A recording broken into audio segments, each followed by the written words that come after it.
स्वस्ति में 5 प्रपाठक थे। 5 प्रपाठक पर यथासंभव व्याख्यान गत 5 दिनों में हुआ है।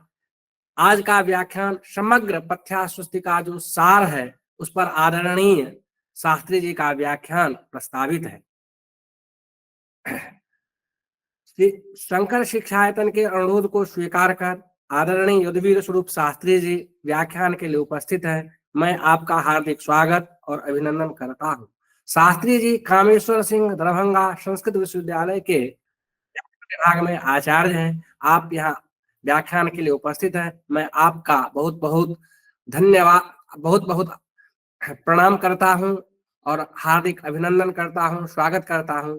आज के कार्यक्रम के अध्यक्ष आदरणीय शुक्ला सर हैं। सर का मैं प्रणाम पूर्वक हार्दिक स्वागत करता हूं और इस पटल पर उपस्थित सभी विद्वजनों का मैं हार्दिक स्वागत करता हूं। आप लोगों के सहयोग से, उपस्थित से यह कार्यक्रम गौरव को प्राप्त करता है। इन्हीं शब्दों के साथ मैं आदरणीय शास्त्री जी से निवेदन करता हूं कि अपने व्याख्यान से हमें उपकृत करने की कृपा करें। आदरणीय शास्त्री जी।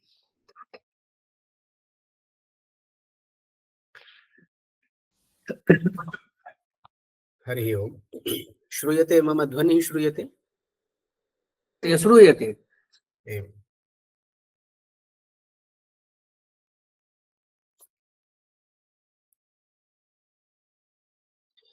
श्री गुरुभ्यो नमः। योऽन्तः प्रविश्य मम वाचमिमां प्रसुप्तां सञ्जीवयत्यखिलशक्तिधरस्वधाम्नः अन्याश्च हस्तचरणश्रवणत्वगादीन् प्राणान्नमो भगवते पुरुषाय तुभ्यम्।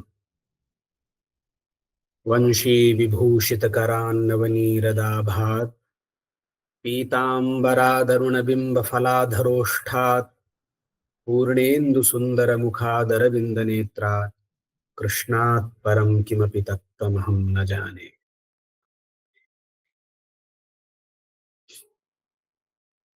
श्री शंकर शिक्षायतन वैदिक शोध संस्थान नई दिल्ली के द्वारा आयोजित इस 7 दिवसीय कार्यशाला में मुझे पथ्यास्वस्ति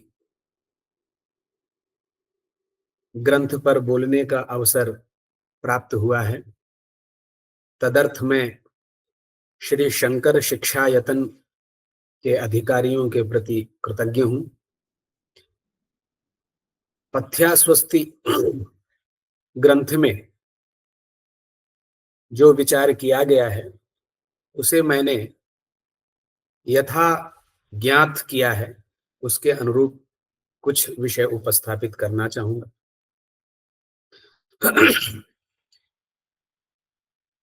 चूंकि ध्वनि विज्ञान ये भी विषय है, इस पे भी दृष्टिपात अवश्य होनी चाहिए, जो कि मैं करूंगा।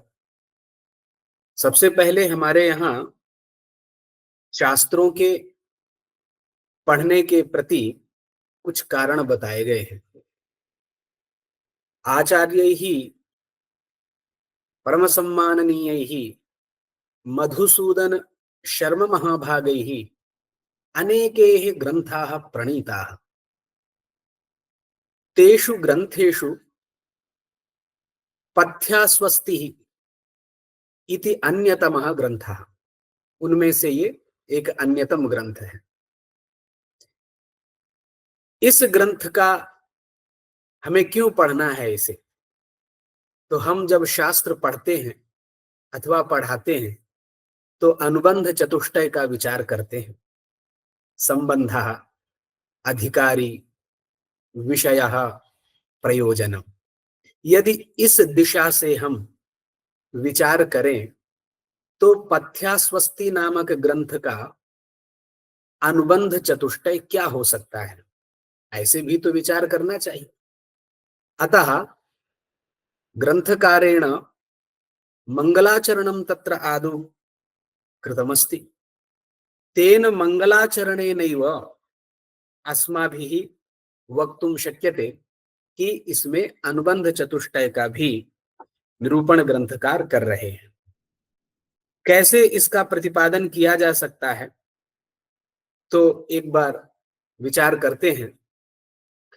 चूंकि बिनानुबंधम ग्रंथादौ ग्रंथः न प्रशस्यते इति शिष्टानाम उक्ति, ऐसी शिष्टों की परंपरा है और उक्ति है, उनका कथन भी है।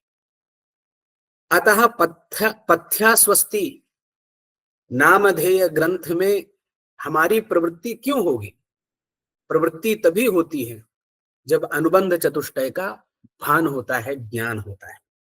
तो एक बार मंगलाचरण हम देखेंगे। हालांकि मंगलाचरण के विषय पर अनेक वक्ताओं ने अपनी अपनी दृष्टि से विचार किया होगा, तथापि मुंडे मुंडे मतिर्भिन्ना इति रीत्या सर्वेषामपि प्रतिपादन शैली तत्तत् व्यक्ति भेदात भिद्यते।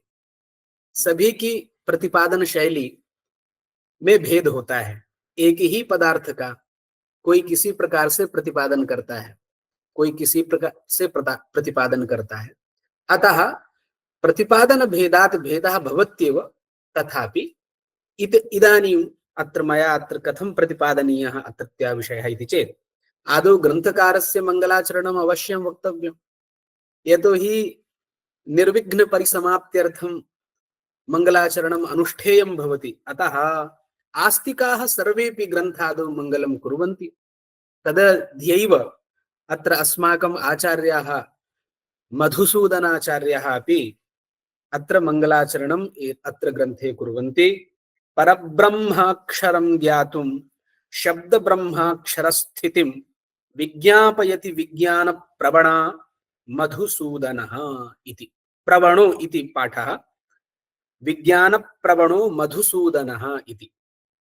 इदानीं तत्र परब्रह्म एवं च शब्द ब्रह्म, एतयोः द्वयोः, इन दोनों का प्रकृत प्रसंग में भेद करते हुए ग्रंथकार आगे जा रहे हैं। वस्तुतस्तु वैयाकरणों के संप्रदाय में परब्रह्म और शब्द ब्रह्म, इन दोनों ब्रह्मों में ऐक्य है। शब्द ब्रह्म से परब्रह्म भिन्न नहीं है और परब्रह्म से शब्द ब्रह्म भिन्न नहीं है, ऐसा वैयाकरणों का सिद्धांत है। तथापि अत्र ग्रंथकारः दोनों में भेद करते हुए मंगलाचरण कर रहे हैं कि परब्रह्माक्षरं ज्ञातुं, परब्रह्मणः यदि कश्चित् ज्ञातुम् इच्छति तदानीं तेन तावत् अवश्यं शब्द ब्रह्म उपासितव्यम्। यदि परब्रह्म को जानना चाहता है तो उसे शब्द ब्रह्म की उपासना करनी पड़ेगी। शब्दाक्षरम स्थितिम, शब्दाक्षरस्य या स्थितिरस्ति या सत्ता अस्ति, ता उसको जानना पड़ेगा। तो इसलिए ग्रंथकार विज्ञान प्रवणो मधुसूदनः, मधुसूदनः कथं भूतः अस्ति, स्वयं विशेषणं ददाति ग्रंथकारः, विज्ञान प्रवणः अर्थात विज्ञानेन युक्तः इत्यर्थः। प्रवणः नाम आसक्तः, तत्परः, तल्लीनः इत्यादयः अर्थाः प्रवणपदवाच्याः। तर्हि विज्ञाने अर्थात वेद रूपं यद् विज्ञानं, तस्मिन् विज्ञाने यः तल्लीनः अस्ति सः भवति विज्ञान प्रवणः। विज्ञान प्रवणः कः? मधुसूदनः। विज्ञान प्रवणः मधुसूदनः शब्दाक्षरं स्थितिं विज्ञापयति। किमर्थं? परब्रह्माक्षरं ज्ञातुम् इति। एतावता एतेन मंगलपद्येन अग्रेपि कथयति वर्णाक्षर समाम्नायो अनेकधा प्रतिपद्यते छंदो भाषानुगा तत्र पथ्या स्वस्ति निरूप्यते इति। तत्र अग्रे सर्वं सरलं स्पष्टमेव अस्ति। इदानीं मया एवं वक्तुमिष्यते, ग्रन्थकारेण मंगलाचरण द्वारा अनुबंध चतुष्टयं बोधयति। कथं? संबंधः, संबंधश्च अधिकारी च विषयः प्रयोजनम् इति अनुबंधः। इदानीं यहाँ पर क्या संबंध है? प्रकृति में ग्रंथकार किस विषय का संबंध बता रहे हैं? तो ये जो पथ्या स्वस्ति ग्रंथ है ये प्रतिपादक है और जो इसका विषय है वो प्रतिपाद्य है। इसलिए ग्रंथ और विषय में प्रतिपाद्य प्रतिपादक भाव संबंध है, इसलिए यह संबंध का प्रतिपादन हो रहा है। इस मंगलाचरण पद्यों से संबंध का ज्ञान हो रहा है। कैसे? तो ग्रंथः पथ्या स्वस्ति, ये जो ग्रंथ है वो प्रतिपादक है और इसमें विद्यमान जो विषय है वो प्रतिपाद्य है, इसलिए प्रतिपाद्य प्रतिपादक भाव संबंधः। विषयः कः अस्ति तर्हि मंगलाचरणे एव उक्तमस्ति शब्द ब्रह्माक्षर एवं च अक्षरस्यैव अत्र प्रतिपादनम् अस्मिन् ग्रंथे क्रियते। अक्षरस्य स्वरूपम, अक्षर का स्वरूप, उसके भेद इत्यादि का निरूपण है, इसलिए वही विषय है। तो संबंध जाने और हम विषय जाने। और अधिकारी कौन है? कौन इस ग्रंथ को पढ़ सकता है? तो जिज्ञासु एव अधिकारी, अर्थात एतस्य निबद्धस्य विषयस्य यः जिज्ञासु भवति स एव अधिकारी वक्तुं शक्यते। अतः वयं सर्वेपि इदानीं जिज्ञासवाः, अस्मिन् ग्रन्थे के विषयाः इति ज्ञातुं वयम् अत्र सर्वेपि समवेताः, अतः वयं सर्वेपि जिज्ञासवाः। अतः जिज्ञासु एव एतस्य ग्रन्थस्य अधिकारी भवति। प्रयोजनं संबंधः प्रतिपाद्य प्रतिपादक भाव संबंधः, विषयः शब्द ब्रह्म निरूपणम् इति विषयः, अधिकारी जिज्ञासु एव अधिकारी। प्रयोजनम्, इदानीं प्रयोजनं किमस्ति एतस्य ग्रन्थस्य? तर्हि शब्द ब्रह्म ज्ञानम् एव प्रयोजनम्, अर्थात शब्द ब्रह्मणः ज्ञानं जायताम् इत्येव प्रयोजनम् अस्ति। अतः अथवा पारलौकिकमपि प्रयोजनम् अत्र वक्तुं शक्यते। शब्दज्ञानेन तावत् परब्रह्म परमात्मनः प्राप्तिर्भवति इत्यपि प्रतिपादयितुं शक्यते। एवं च किम् आगतम् एतावता ग्रंथकार ने आरंभ में अनुबंध चतुष्टय भी बताए हैं, जो हम इस प्रकार से निरूपण कर सकते हैं। इसके आगे चलते हैं। तो जैसा कि आरंभ में निरूपण करते हुए इस गोष्ठी के संचालक महोदय ने बताया है कि इस ग्रंथ में 5 प्रपाठक हैं, जैसे कि मातृका परिष्कारः, यम परिष्कारः, गुण परिष्कारः, अक्षर निर्देशः एवं च संधि परिष्कारः। ये 5 परिष्कार हैं और ये पांचों के 5 वर्ण शब्द के ही स्वरूप हैं, शब्द ब्रह्म के ही स्वरूप हैं। इसलिए इदानीं ये एक विषय समाप्त होने के बाद में दूसरे विषय में हम चलते हैं। एक और विचार यहाँ पर कर लेते हैं। इस ग्रंथ के नामकरण में, हालांकि इस ग्रंथ की भूमिका में इस विषय पर विचार किया है कि इस ग्रंथ का नाम पथ्या स्वस्ति क्यों है, फिर भी एक बार उस विषय को पुनः उपस्थापित करना चाहते हैं। इस विषय पथ्या स्वस्ति इसको क्यों कह रहे हैं? हालांकि हमारे गुरुदेव आरंभ में आए थे और पहले दिन ही उन्होंने पथ्या स्वस्ति के विषय में अपने विचार रखे थे। वही विचार हैं पुनरपि सिंहावलोकन न्यायेन पुनरपि स्मारयामि। तत्र वाग्वै पथ्या स्वस्तिः इति स्वयं ग्रंथकारेण तत्र अन्यस्मिन् एकस्मिन् ग्रंथे प्रोक्तमस्ति।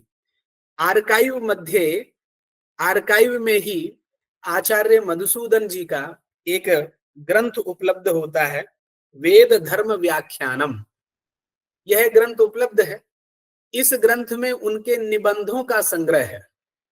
तो वहां पर वेद धर्म व्याख्यानम ग्रंथ में एक निबंध है।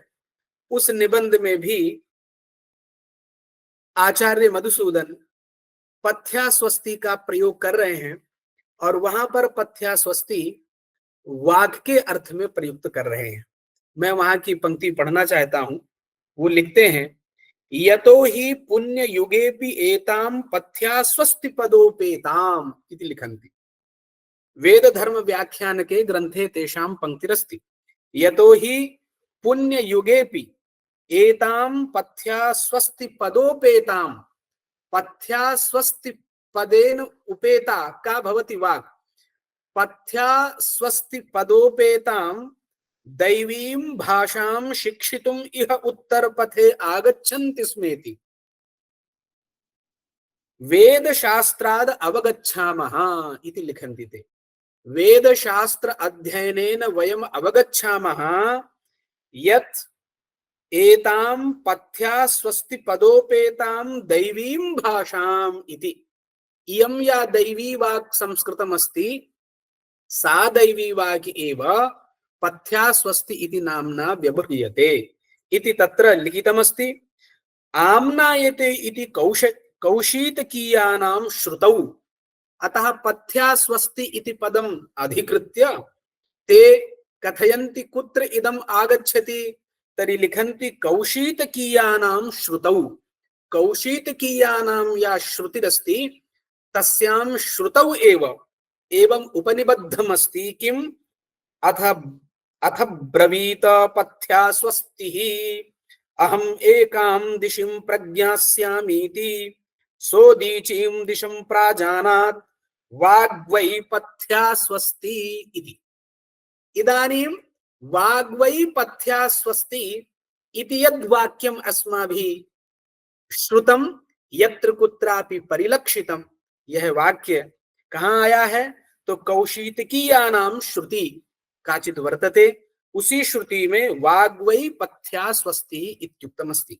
एतावता एतस्य ग्रन्थस्य यन्नामकरणमस्ति पथ्या स्वस्तिः तत् पारिभाषिकम् एव वैदिकम् एव मन्तव्यम्। पथि साधु इत्यादि रीत्या पथ्यः लौकिकत्वात् पथ्या स्त्रीलिङ्गत्वम् इति सर्वं वक्तुं शक्यते, किन्तु इदानीं रूढि एव अत्र वागर्थे वर्तते। एवं स्वीकृत्य अतः अस्मिन् ग्रन्थे वाग् विषयिणी एव चर्चा अस्ति। अतः जैसा नाम वैसे ही काम, तो इस ग्रंथ का नाम पथ्या स्वस्ति है। पथ्या स्वस्ति का मतलब हो गया वाक, और वाक विषयिणी ही चर्चा इस पूरे के पूरे ग्रंथ में है।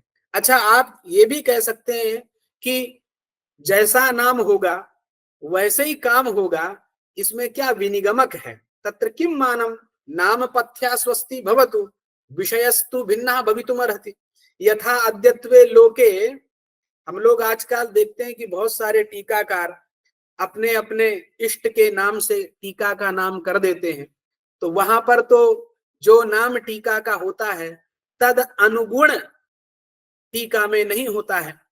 एतावता अत्रापि वैसे ही स्वीकार कर लीजिए कि पथ्या स्वस्ति का अर्थ कश्चन भिन्न और प्रतिपाद्य जो विषय है उसका भिन्नार्थ है। एवं तत्र वक्तुम न शक्यते, ऐसी कल्पना नहीं करनी चाहिए, क्योंकि आचार्य और हमारी परंपरा है कि ग्रंथों के नामकरण उसी अनुरूप किए जाते थे जिस अनुरूप उनमें प्रतिपादन होता था। जैसे पाणिनि अष्टाध्यायी है, अष्टाध्यायी नाम क्यों है? क्योंकि 8 अध्याय हैं उसमें। और महाभाष्य क्यों है? क्योंकि वो अत्यंत विस्तृत भाष्य है। हालांकि महत् शब्द का अलग अर्थ है, लेकिन सरल रूप में हम बताना चाहते हैं कि महाभाष्य है, सिद्धांत कौमुदी है, इत्यादि इत्यादि नाम है। और हम वैयाकरण लोग, एक प्रसंग अत्र वक्तव्यो भवति कि जैसा नाम वैसे ही विषय का प्रतिपादन ग्रंथ में होना चाहिए। इसीलिए हम वैयाकरण लोग वाक्य पदीय की व्युत्पत्ति को लेकर के बहुत चिंता करते हैं। ये प्रसंग के आधार पर हम कहना चाहते हैं कि अगर पथ्या स्वस्ति इति शब्द का पथि साधु यह कश्चित सहा पथ्य तदेव स्वस्ति, इस प्रकार की व्युत्पत्ति करके हम अर्थ लेंगे तो उसका भिन्न अर्थ होगा और प्रतिपाद्य विषय भिन्न होंगे। ऐसा नहीं करना है। क्यों नहीं करना है? क्योंकि वाक्यपदी एक अगर हम लोग व्युत्पत्ति देखें तो वाक्यम चा पदम चा इति वाक्य पदे और तद अधिकृत्य कृतः ग्रंथः, इस अर्थ में छा प्रत्यय से वाक्यपदी बनता है। अब आप लोग ही प्रश्न करेंगे कि भर्तृहरि ने नाम रखा वाक्यपदी और वो उन्होंने वाक्य कांड, पद कांड और ब्रह्म कांड, ये 3 कांड बनाए, तो ब्रह्म तो छूट ही गया। नाम ऐसा होना था जिसमें ब्रह्म का भी समावेश हो जाए। तो वाक्यपदी में वाक्य का और पद का ही समावेश हो रहा है, ब्रह्म का तो हो नहीं रहा है।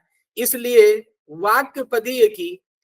वाक्यपदी का यह नामकरण उचित प्रतीत नहीं होता है, ऐसी परंपरा में शंका की जाती है। तब परंपरा में ही गुरुजन लोग एक इसकी व्युत्पत्ति और बताते हैं। एक व्युत्पत्ति तो ये आप सब जानते हैं, वाक्यम चा पदम चा इति वाक्यपदे तद अधिकृत्य कृता ग्रंथा, वाक्यपदीयम, ऐसी व्युत्पत्ति सरल है। लेकिन इस व्युत्पत्ति से शब्द कांड छूट जाता है, इसलिए हम लोग व्याकरण एक दूसरी व्युत्पत्ति करते हैं। वो व्युत्पत्ति ये है कि वाक्यम पद्यते इति वाक्य पदः, माने कर्म उपपद, वाक्य कर्म उपपद रहते हुए पद धातु से कर्तरी अर्थ में अच प्रत्यय करके वाक्यम पद्यते इत्यर्थे वाक्य पदः, ऐसा हम रूप बनाते हैं। वाक्यम पद्यते इति वाक्य पदः और वाक्य पदेन प्रोक्तम वाक्य पदीयम, माने वाक्य पदः भर्तृहरि, और उनके द्वारा जो कहा गया है वो वाक्य पदी है, इसलिए वाक्य पदी। इस प्रकार की व्युत्पत्ति कर देने से तीनों आ गए, क्योंकि उनके द्वारा शब्दकांड, ब्रह्मकांड और पदकांड तीनों कहे गए, इसलिए ऐसी व्युत्पत्ति करते हैं। प्रकृत प्रसंग में भी हमें ये ध्यान रखने की जरूरत है कि जैसा नामकरण है वैसा ही ग्रंथ में प्रतिपाद्य विषय भी है। हालांकि इस ग्रंथ में ही भूमिका में यह बात भी कही गई है कि पथ्या स्वस्ति पृथ्वी का भी नाम है। कैसे पृथ्वी का नाम पथ्या स्वस्ति है? तो लिखते हैं वाग्वै आग्नेयः, ऐसा लिखा है, वाग्वै आग्नेयः, अर्थात आग्नेयः पृथ्वी को कहते हैं। आग्नेयः नाम पृथ्वी का है। वो नाम कैसे हो सकता है आग्नेयः पृथ्वी का? तो उसकी व्युत्पत्ति है अग्नि देवता यस्य सह आग्नेयः, अर्थात अग्नि है देवता जिसका, वो आग्नेय कहलाता है। तो पृथ्वी का जो देवता है वो अग्नि है, ये इसलिए ये आग्नेय कहलाता है। और वाग्वै आग्नेयः ऐसा निरूपण किया है, इसलिए पृथ्वी भी आग्नेय है। तो पृथ्वी यदि पथ्या स्वस्ति कैसे है? पृथ्वी को भी पथ्या स्वस्ति कहा, वाग आग्नेय भी हो गया, तो इस प्रकार से पथ्या स्वस्ति पृथ्वी भी हो जाएगी। तो स्वयं भूमिका में इस ग्रंथ के टीकाकार अपना मत रखते हैं कि जिस प्रकार से सूर्यस्य परिक्रमां कुर्वती इयं पृथ्वी तेनेव मार्गेण गच्छति, तो जिस प्रकार से पृथ्वी का सूर्यस्य परिभ्रमणेन, माने सूर्य की चक्कर लगाती है पृथ्वी, तो वह एक मार्ग है, सूर्य के चारों तरफ वाला एक मार्ग है, वही पथ्य है। एतावता उसी प्रकार से जैसे पृथ्वी का वो मार्ग है, उसी प्रकार से इस वाक का भी यह मार्ग है। क्या? वर्ण रूपी मार्ग है। वर्ण के बिना वाक की सत्ता नहीं हो सकती है। उसी प्रकार से यहाँ पर ऐसा भी प्रतिपादन ग्रंथकार ने किया है। एतावता नामकरण के विषय में हमने जाना और हमने अनुबंध चतुष्टय के बारे में जाना। इसके आगे चलते हैं। ग्रंथकार ने मात्रिका परिष्कार ऐसा विचार ग्रंथ में किया है। अत्र मात्रिका इति पदार्थः कहा, मात्रिका पदार्थेन किम अवबुध्यते, कहा एतस्य अर्थः इति चेत् अत्र का प्रत्ययः स्वार्थे वर्तते, अतः मात्रा इव मात्रिका। वस्तुतस्तु मात्रा इति शब्दात् का प्रत्यय कृते मात्रिका इति वक्तव्यम्, किन्तु तत्र श्रुति साम्यात् त्रि इति वा भवतु त्रि इति वा भवतु, तत्र शब्द साम्यात् मात्रिका इति प्रयोगः क्रियते, अथवा मातृ इति शब्दात् का प्रत्यय कर देने पर भी मात्रिका ये वाला भी रूप बन जाएगा। दोनों रूप का प्रत्यय करने से बनाए जा सकते हैं, और दोनों का अभिप्राय यही है कि जननी अर्थात यही अक्षर समामनाय ही सभी वाक पद इत्यादि के जनक हैं। मातृका, इसलिए जब हम लोग पांडुलिपि के बारे में कहते हैं कि यह मूल मातृका क्या है, माने जो अब तक प्रकाशन हुआ है, तो जो प्रथम आद्य उत्पत्ति स्थानिका जो होती है उसी को मातृका कहते हैं। आद्य उत्पत्ति स्थानिका जो होती है उसे हम मातृका कहते हैं। और प्रकृति में भी यह जो वर्ण समाम्नाएं हैं, जो अक्षर समाम्नाएं हैं, इनको हम मातृका कहते हैं। वर्ण समाम्नाय में आचार्यों के भिन्न भिन्न मत हैं। तत्र कति वर्णाः इति विषये सर्वेषामपि तत्र मतभेदः अस्ति। एतेषाम् आचार्याणां तु भिन्नमेव मतमस्ति। आचार्यैः तत्र शताधिकाः वर्णाः इति बोधिताः अस्मिन् ग्रन्थे, किन्तु तत्रापि अक्षरसमाम्नाय रीत्या विचारः भिन्नः अस्ति, एवं च वर्णसमाम्नाय रीत्या विचारः भिन्नः अस्ति। माहेश्वरेण प्रोक्ताः वर्णाः इत्यर्थे भिन्नः विचारः अस्ति। अस्तु, तर्हि इयं या वाक् अस्ति, पथ्या स्वस्ति रूपा या वाक्, जो यह वाक्य है, उस वाक्य के भी आचार्य मधुसूदन जी ने आगे ग्रंथ में 4 भेद, स्थान के भेद से 4 भेद बतलाए हैं। कौन कौन से वो भेद हैं? तो वो लिखते हैं कि पहला भेद है वेकुरा, वेकुरा नामकः कश्चन भेदः। द्वितीयः सुब्रह्मण्य नामकः कश्चन भेदः। तीसरा है गौरीवीता नाम का भेदः। और चौथा है आभृणी। तो ये वाक्य के 4 भेद आचार्य ने अपने इस ग्रंथ में बताए हैं।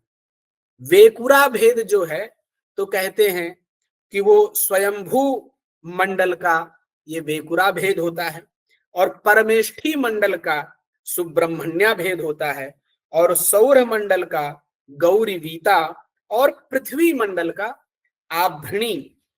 आम्भृणी यह भेद होता है। तो वाणी के यह भेद बताए गए हैं। अब हम चूंकि व्याकरण के होने के नाते आचार्य ने यह तो भेद कर दिए अपने इस ग्रंथ में, लेकिन यदि हम वैयाकरणों की दृष्टि से विचार करें कि यह जो शब्द ब्रह्म है उसका स्वरूप क्या है, ग्रंथकार ने यही पूरे के पूरे ग्रंथ में निरूपण किया है। जो इसमें अलग अलग प्रपाठक हैं, क्योंकि जब हम इन अक्षर ब्रह्म को जानते हैं तो शब्द ब्रह्म के समीप पहुंच जाते हैं। इसलिए सार में मैं ये कहना चाहता हूं कि यह जो शब्द ब्रह्म है, अस्माकं वैयाकरणानां नये, उसका स्वरूप क्या है।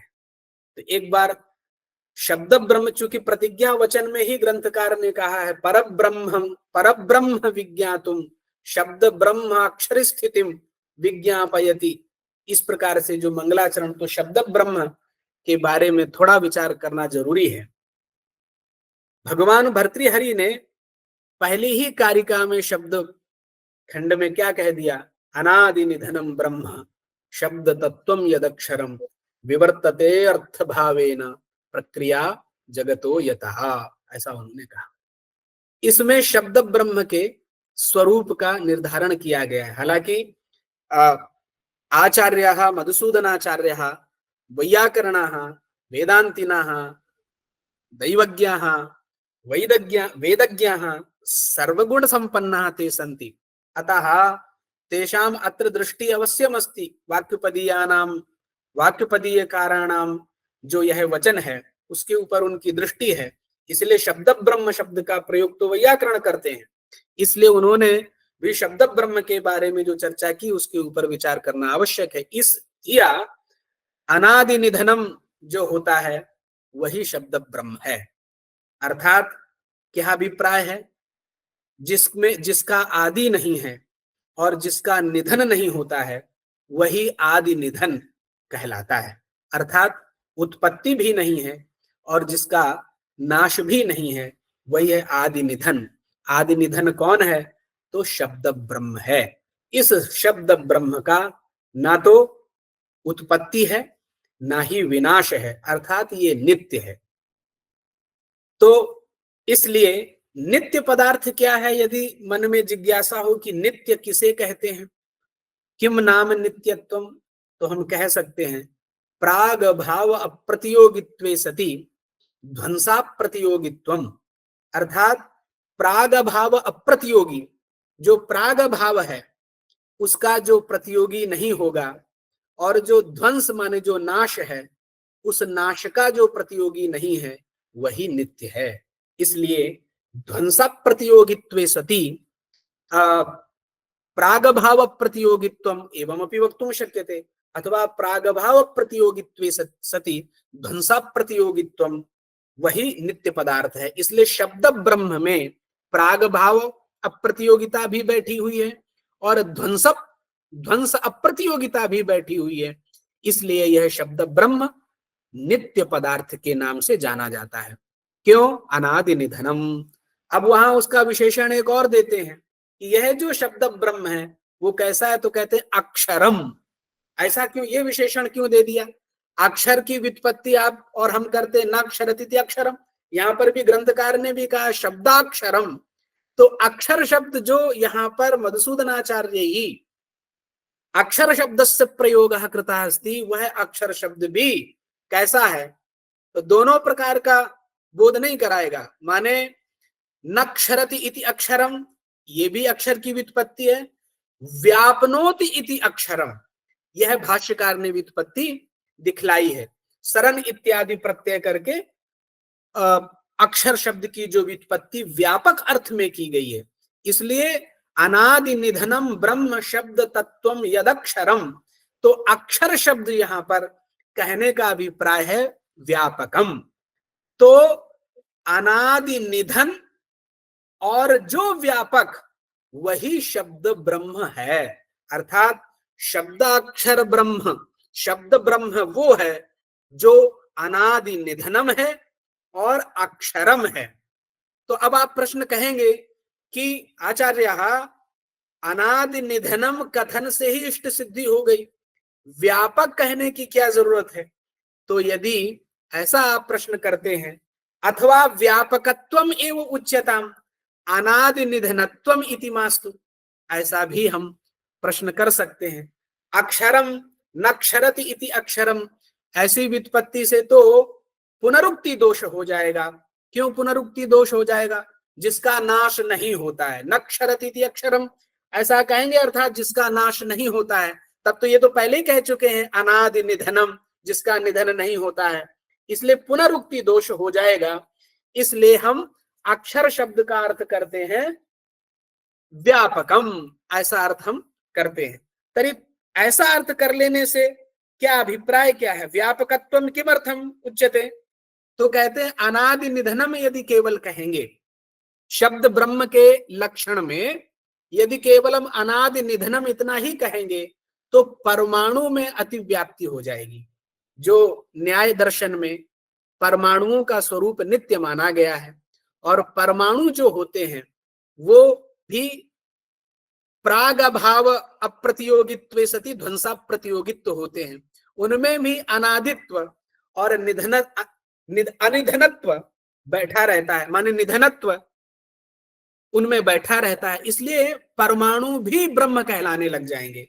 अनादि निधनम ऐसा मात्र यदि ब्रह्म का लक्षण करेंगे तो परमाणु में भी लक्षण की अतिव्याप्ति हो जाएगी। तो परमाणुओं में शब्द ब्रह्म का लक्षण ना जाए, इसलिए उन्होंने कहा व्यापकम अर्थात अक्षरम। तो शब्द ब्रह्म कैसा? अक्षरत्वे सति अनादि निधनत्वे सति शब्द ब्रह्म, ऐसा लक्षण कर रहे हैं। एतावता व्यापकत्वम कह देने से, अक्षर कह देने से अब उसमें परमाणुओं में अतिव्याप्ति नहीं होगी, क्योंकि परमाणु जो होते हैं वो व्यापक नहीं होते हैं, इसलिए हम ऐसा कह सकते हैं। अच्छा, अगर अब तब और भी समस्या हो गई, अगर आप कहते हैं कि अब शब्द ब्रह्म का लक्षण हो गया कि व्यापकत्वे सति अनादि निधनत्वम शब्द ब्रह्मत्वम, यही लक्षण हुआ, तो भी तो आकाश में अतिव्याप्त हो गया, क्योंकि जो आकाश है वो भी अनादि निधन है और व्यापक भी है, इसलिए आकाश में अतिव्याप्ति हो गई। क्योंकि जो लक्षण हमने किया शब्द ब्रह्म का, तो लक्षणम कथम भवेत, दोषत्रय शून्यम भवेत, अतिव्याप्ति, अव्याप्ति, असंभव, इन दोषों से रहित होना चाहिए ना। तो शब्द ब्रह्म के लक्षण में तो ये समस्या खड़ी हो गई। केवल अनादि निधनत्व रखते हैं तो भी समस्या, अनादि निधनत्वम अक्षरत्वम ये कहते हैं तो भी समस्या, आकाश में चला जा रहा। तो इसलिए इस आकाश में अतिव्याप्ति को रोकने के लिए भगवान भर्तृहरि ने उसी पद में रख दिया शब्द तत्वम, ये भी रख दिया। इसलिए शब्द तत्वम अक्षरम अनादि निधनम जो है वो ब्रह्म है, शब्द ब्रह्म है। कितनी अच्छी व्याख्या जो है भगवान भर्तृहरि ने शब्द ब्रह्म की इस पद में की है। तो एतावता किम आगतम, ये जो शब्द ब्रह्म की चर्चा मधुसूदनाचार्य जी कर रहे हैं वो इस प्रकार का शब्द ब्रह्म है। कैसा है? अक्षरम है, शब्द तत्वम है और अनादि निधन है। तो अच्छा, शब्द तत्व रख देने से आकाश में अतिव्याप्ति अब नहीं होगी? हाँ, इसलिए नहीं होगी क्योंकि आकाश शब्द तत्व नहीं है। आकाश जो है वो शब्द गुणकम आकाशम, माने शब्द का गुण है, शब्द रूप नहीं है। इसलिए अनादि निधनम ब्रह्म शब्द तत्वम यदक्षरम, ऐसा लक्षण हम शब्द ब्रह्म का करते हैं। यही शब्द ब्रह्म क्या करता है? यतः प्रक्रिया तद ब्रह्म। तो भगवान भर्तृहरि ने पहली कारिका में शब्द ब्रह्म के स्वरूप को कहा है और कारिका के उत्तरार्ध भाग से, कारिका में दो भाग है, पूर्वार्ध भाग और उत्तरार्ध भाग। तो पूर्वार्ध भाग से शब्द ब्रह्मणा स्वरूपम प्रतिपादितम, माने शब्द ब्रह्म का ऐसा स्वरूप है। और कारिका के उत्तरार्ध भाग से उन्होंने ये कहा वो तटस्थ लक्षण कहलाता है। अर्थात यतः जगतः प्रक्रिया तद ब्रह्म, तद शब्द ब्रह्म, केवल ब्रह्म नहीं, ब्रह्म केवल कहने से वो वेदांतियों का ब्रह्म आएगा। इसलिए जिस ब्रह्म को वेदांती कहते हैं उसी ब्रह्म को हम वैयाकरण शब्द ब्रह्म कहते हैं। इतना ही, दोनों में ब्रह्मत्वेन उभयत्र साम्यमस्ति किंतु अस्माकं शब्द ब्रह्म तेषां केवलं परब्रह्म इति तैः उच्यते। इदानीम् अर्थभावेन एतस्य समग्रस्यापि जगतः अर्थभावेन अर्थात्मना एव यतः प्रक्रिया भवति स एव ब्रह्म। यही ब्रह्म विवर्त भाव से घटपट आदि रूप में प्रतीत होता है। अब कोई प्रश्न कर लेगा कि शब्द ब्रह्म तो है, लेकिन यह शब्द ब्रह्म जगत के उत्पत्ति में कैसे कारण हो सकता है? जगत की उत्पत्ति कैसे इससे हो सकती है? तो हम कह सकते हैं कि अर्थ भावेन विवर्तते। यही शब्द ब्रह्म जो है, घट पट मठ इत्यादि जो अर्थ हमें पूरे जगत में दिखाई देते हैं वो सभी शब्द ब्रह्म के विवर्त हैं। जैसे उदाहरण के रूप में रज्जु में सर्प की प्रतीति होना ये विवर्त है। उसी प्रकार से जगत में सर्वत्र ब्रह्म है, शब्द ब्रह्म सर्वत्र है, लेकिन घटत्वेन प्रतीति ही, पटत्वेन जो प्रतीति हो रही है वही शब्द ब्रह्म का विवर्त रूपेण प्रतीति। यदा शब्द ब्रह्मणः साक्षात्कारः भवति तदानीम् एतत् सर्वमपि शब्दमयमेव प्रतीयते। एवमेव वेदान्तिनः प्रतिपादयन्ति एतत् सर्वमपि जगत् ब्रह्मणः एव अस्ति। ब्रह्म साक्षात्कारः यदा अविद्यायाः नाशः भवति, ब्रह्म साक्षात्कारः भवति, तदानीं सर्वत्रापि इदं ब्रह्म इदं ब्रह्म इदं ब्रह्म अहं ब्रह्म तत्त्वमसि इत्यादिकं बोधः भवति। एवं रीत्या अस्माभिः शब्द ब्रह्मणः शब्द अक्षरस्य निरूपणं कर्तुं शक्यते। ये शब्द ब्रह्म हो गया। और चूंकि विषय आज का रखा गया है ध्वनि विज्ञान, थोड़ा उसके ऊपर भी विचार करना जरूरी है। आचार्याणां मधुसूदन महोदयानां मते एव ध्वनि विमर्शः किंचित् विधीयते। अद्यतनस्य विषयः स एव अस्ति। ध्वनि विमर्शः इत्युक्ते हम वैयाकरणों के मत में तो ध्वनि चाहिए ही चाहिए। यदि हम ध्वनि को स्वीकार नहीं करेंगे तो फिर हमारा स्फोट सिद्ध नहीं हो पाएगा। अतः अस्माभिः ध्वनि अवश्यम अंगीकर्तव्यः।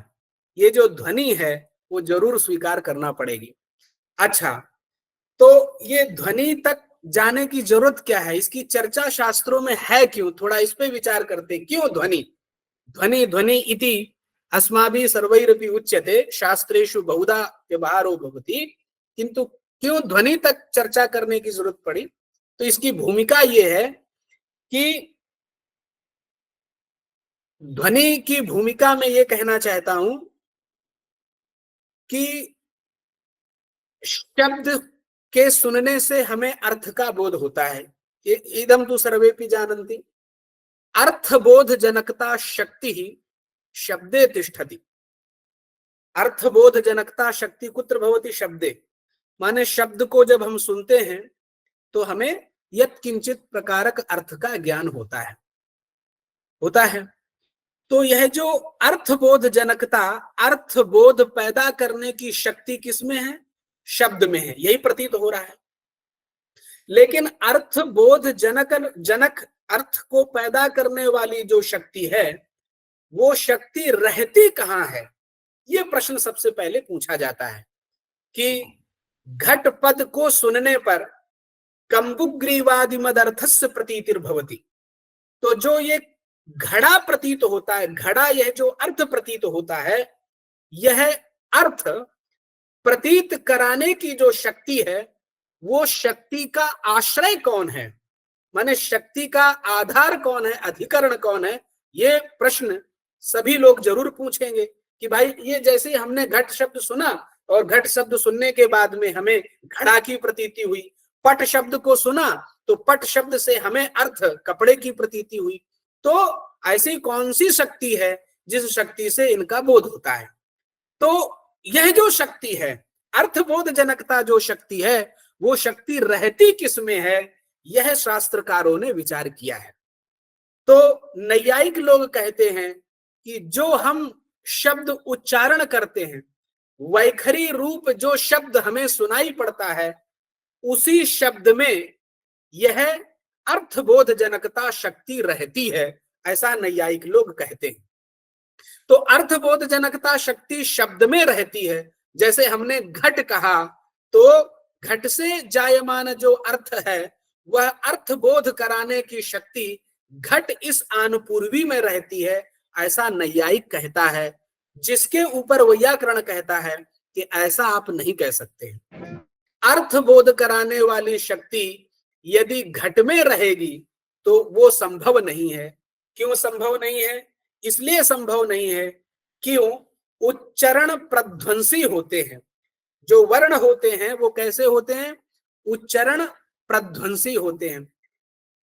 एकस्मिन् क्षणे तेषाम उच्चारणम भवति, अपरस्मिन् क्षणे तेषाम नाशो भवति। जैसे हम घट कहते हैं तो पहले घा बोला, उसके बाद में आ टा बोला, तो जैसे घकारोत्तरवर्ती द्वितीय वर्णस्य उच्चारणम भवति, तदैव पूर्वस्य वर्णस्य ध्वंसः नाशः भवति इति अनुभवस्य विषयः। भवन्तः वदन्तु, आप लोग बोलिए, वही अनुभव होगा। घट बोलेंगे तो जब हम टा बोलेंगे तो घट गायब हो जाएगा, और जब घा बोलते हैं तब तक टा नहीं रहता है। इसलिए शब्द जो है उसकी आनुपूर्वी ही नहीं सिद्ध हो पा रही है। घट यह एक काल से उपस्थित ही नहीं हो पा रहा है, तो उसमें अर्थबोध जनकता शक्ति रहेगी कैसे? ये प्रश्न खड़ा हो जाता है। तो नैयायिक इसके प्रकारांतर बहुत सारे बताते हैं, लेकिन फिर भी वो इसको सिद्ध नहीं कर पाते हैं। कहते हैं कि पूर्व पूर्व वर्ण अनुभव जन्य संस्कार उत्तर उत्तर वर्ण में रहता है। वो मान लेते हैं कि हाँ, उत्तर उत्तर वर्ण के उच्चारण में पूर्व पूर्व वर्ण का ध्वंस हो जाता है, हम भी स्वीकार करते हैं। तो फिर शक्ति कहाँ रहेगी? जब अक्षर को वर्णों का नाश हो गया तो अक्षर, वर्णों का नाश हो जाने पर शक्ति कहाँ रहेगी? तो वो कहते हैं कि पूर्व पूर्व जो वर्ण है, उस वर्ण का जब हमने उच्चारण किया, श्रवण संस्कार हुआ और उसका एक अनुभव हमारी बुद्धि में रह गया, उसी अनुभव जन्य संस्कार उत्तर वर्ण माने चरम वर्ण तक वो बना रहता है। जैसे घट में विसर्ग पर्यंत पूर्व पूर्व वर्णों का संस्कार बैठा रहता है। इसलिए चरम वर्ण से ही हमें बोध हो जाएगा, तद बोध अर्थबोध जनकता शक्ति उसमें रहेगी, ऐसा वो कहते हैं। किंतु इदम अपि वक्तुम न शक्यते, माने नष्ट हुए में भी यदि आप शक्ति स्वीकार करेंगे, पूर्व पूर्व अनुभव जन्य संस्कार उत्तर उत्तर में मान करके आप ऐसा स्वीकार करेंगे, तो मंजूषाकार नागेश भट्ट ने एक दोष दिया कि यदि आप ऐसा नष्टों में भी शक्ति स्वीकार करोगे, तब तो समस्या ये होगी कि नष्टो घटा जलवान, यह प्रयोग होने लगेगा। घड़ा टूट गया है, फिर भी प्रयोग कोई करे कि जलवान है वो, माने पानी वाला है। नष्टो घटा जलवान, ये प्रयोग होता है कभी? कभी भी यह प्रयोग नहीं होता है। क्यों नहीं होता है? क्योंकि घड़ा जब नष्ट हो गया है तो उस नष्ट घड़े में जल धारण रूप सामर्थ्य ही नहीं रहता है। उसी प्रकार से पूर्व पूर्व वर्ण जब नष्ट हो गए हैं तो उन नष्ट हुए वर्णों में अर्थबोध जनकता शक्ति धारण करने का सामर्थ्य ही नहीं है। इसलिए इन शब्दों में अर्थबोध जनकता शक्ति रह नहीं सकती है, क्योंकि ये उच्चारण प्रध्वंसी होते हैं और सभी दार्शनिक इसको स्वीकार करते हैं कि हाँ सही है कि पूर्व पूर्व वर्णों का नाश होता है, तो फिर अर्थबोध जनकता शक्ति कहाँ रहेगी? ये समस्या जस की तस बनी रहेगी। तो हम वैयाकरण लोग कहते हैं कि सही है, यह जो अर्थबोध जनकता शक्ति है वो स्फोटात्मक शब्द में रहती है, और यही स्फोटात्मक शब्द अभी अभी हमने बताया कि वही शब्द ब्रह्म है। जो स्फोटात्मक शब्द है उसी शब्द में अर्थबोध जनकता शक्ति रहती है। जो हम उच्चारण करते हैं, आपको जो सुनाई देता है शब्द, उस शब्द में अर्थबोध जनकता शक्ति नहीं होती है।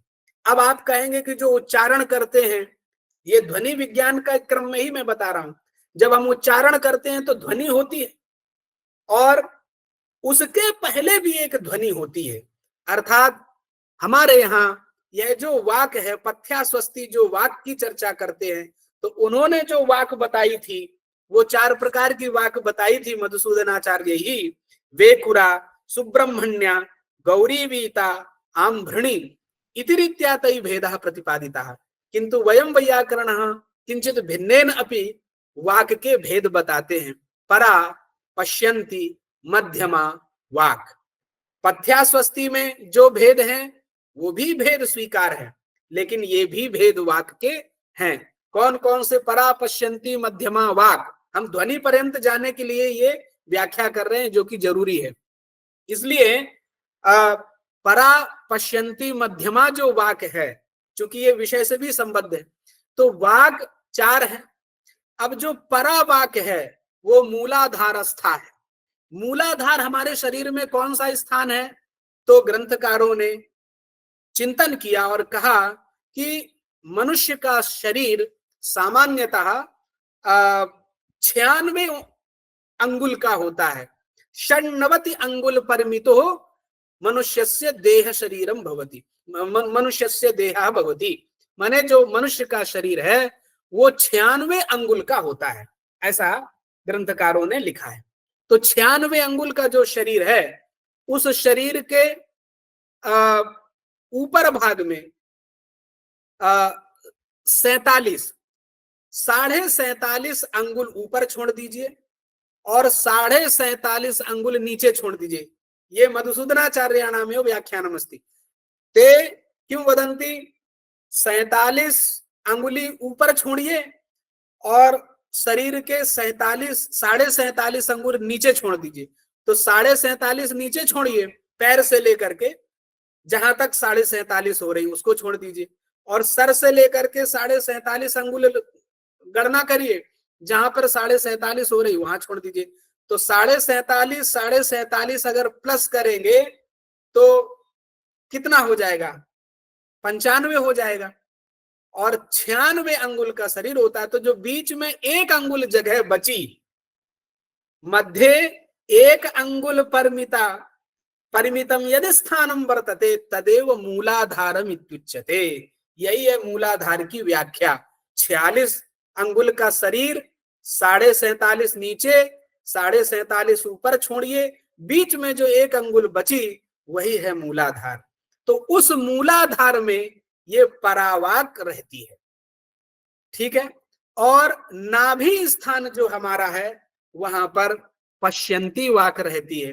तो परा और पश्यंती वाक ये योगियों और महर्षियों को ही गम्य होती है, ऐसा टीकाकारों ने लिखा है। सच भी है। उसी वाक को जानने के लिए जो तंत्र की उपासना करते हैं, जो तांत्रिक होते हैं, तंत्र विद्या में जो ज्ञान प्राप्त करते हैं, वो उसी बिंदु रूपी जो परावाक है, उसी परावाक का वो ध्यान करते हैं और उसकी प्राप्ति करके वो परमानंद को प्राप्त करते हैं। इदानीम साएव परावाक, पश्यंती वाक, मध्यमा वाक, वही जो परावाक है उसी में पवन संस्कार भूत होकर के वायु के संस्कार से ऊपर आते हुए हृदयस्था मध्यमा गेया, नाभिस्था पश्यंती हृदयस्था मध्यमा। तो यह जो मध्यम वाक है, यही वाक स्फोट शब्द रूपी वाक है, ये समझ लीजिए। क्योंकि जो वैखरी जो शब्द है, हमने बोला घटा, आपने सुना, उससे शब्दबोध होता है, लोगों को श्रवण होता है, लेकिन उसमें अर्थबोध जनकता सामर्थ्य नहीं है। अर्थबोध जनकता सामर्थ्य तो मध्यमा वाक में ही होता है, क्योंकि वहां जो मध्यम वाक है, जो मध्यम शब्द है, उसका नाश नहीं होता है। जो वैखरी का विषय जो है उसका नाश होता है। क्षणे एकस्मिन् क्षणे उत्पद्यते, अपरस्मिन् क्षणे तस्य नाशो भवति। किंतु मध्यमस्था जो वाक है उसका नाश नहीं होता है। इसलिए मध्यमस्था जो वाक है तद आश्रयी भूता एव अर्थबोध जनकता शक्ति तिष्ठति। ये वैयाकरणों का सिद्धांत है कि अर्थबोध जनकता जो शक्ति है वो कहाँ रहती है? मध्यमा स्थ जो वाक है उसी में होती है। और इसी को हम स्फोट भी कहते हैं। इसी शब्द को हम स्फोट कहते हैं। स्फुटति अर्थः यस्मात् असौ स्फोटः, जिससे अर्थ का भान होता है, जिससे अर्थ का प्रकाश होता है, वही स्फोट है। और अर्थ का प्रकाश इसी से होता है, अर्थात मध्यमा से ही होता है। तो फिर जो वैखरी है वो अर्थबोध जनन में सामर्थ्य नहीं है। क्यों? अर्थ बोध जनकता शक्ति आश्रया भावात, उसमें अर्थबोध जनकता शक्ति नहीं रहती है। इसलिए एतावता इदम आगतम। तो फिर ध्वनि का क्या काम है यहाँ पर? एतावता हमने ये समझ लिया कि मध्यमा जो वाक है वही वाक अर्थबोध जनकता शक्ति का आश्रय है। एतावता सिद्धम। ध्वनि का क्या काम है? कुतः अस्ति ध्वनि तर्हि इदम एवं अवगंतव्यम। ऐसे समझने की जरूरत है यहाँ पर कि जब हम शब्द के उच्चारण की इच्छा करते हैं तब मध्यमा नादः और वैखरी नादः, ये सिद्धांत है वैयाकरणों का कि मध्यमा वैखरीभ्याम नादः उत्पद्यते। युगपदेव, एक साथ ही यहां पर भी नाद होता है और जो मुख से ध्वनि निकलती है वहां भी नाद होता है। नादः एव ध्वनि, ध्वननम ध्वनि, ऐसा ध्वनि का ध्वनि शब्द की व्युत्पत्ति है ध्वननम ध्वनि। और ध्वन्यते इति अस्मिन् ध्वनि, वो काव्य प्रकाश इत्यादियों में उसका लक्षण जाता है। काव्यकार ध्वन्यालोक इत्यादि जो विचार करते हैं वो वहां पर उत्तम काव्य के अर्थ में इस प्रकार की व्युत्पत्ति करते हैं। तथापि प्रकृत प्रसंग में यहाँ पर ध्वननम ध्वनि इति अस्माभिः उच्यते। तर्हि ध्वननम ध्वनि इदानीं नादः उभयत्रापि भवति। मध्यमा वाचि अपि नादः भवति, वैखरी वाचि अपि नादः भवति। किंतु नादः उत्पद्यते तत्र मध्यमा नादो अर्थवाचकः स्फोटात्मक शब्द व्यंजकः। अब यहां से ये आया, अब है ध्वनि जरूरी, क्योंकि ध्वनि नहीं होगी तो हमारा स्फोट सिद्ध नहीं होगा। कह रहे हैं कि ध्वनि व्यंग्य स्फोट, वैयाकरणों का सिद्धांत है ध्वनि व्यंग्य स्फोट, ध्वनि व्यंजक है, स्फोट व्यंग्य है। माने ध्वनि जब होती है तभी यह स्फोट व्यंग होता है, प्रतीत होता है। इसलिए हमें ध्वनि को स्वीकार करना पड़ेगा। अगर ध्वनि नहीं होगी तो हमारा स्फोट ही व्यंग नहीं होगा, और स्फोट व्यंग नहीं होगा तो अर्थ का बोध नहीं होगा। इसलिए ध्वनि विज्ञान यही है कि अस्माभि ध्वनि से स्फोट को व्यंग करेंगे और उससे अर्थबोध कराएंगे। और यह जो ध्वनि है वो ध्वनि भी नित्य है, ऐसा हम स्वीकार करते हैं। अर्थात स्फोट व्यंजका ध्वनि नित्या इति दार्शनिका नाम अपि मतम अस्ति। जैसे एक उदाहरण देते हैं साइंस की दृष्टि से।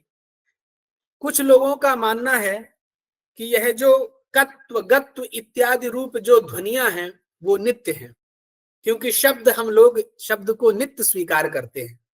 जो वेद राशि है वो नित्य है, उसका कभी भी नाश नहीं होता है। एक बार बहुत समय पहले तिरुपति विद्यापीठ, अभी तो नेशनल संस्कृत यूनिवर्सिटी आंध्र प्रदेश में है, वहां पर एक बहुत अच्छे विद्वान आए थे, व्याकरण के अत्यंत प्रसिद्ध विद्वान थे, वो वैदेशिक विद्वान थे, जॉर्ज कॉर्डोना। लगभग 2001 की बात है।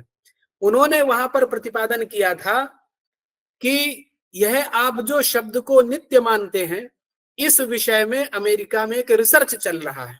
बोले क्या रिसर्च चल रहा है?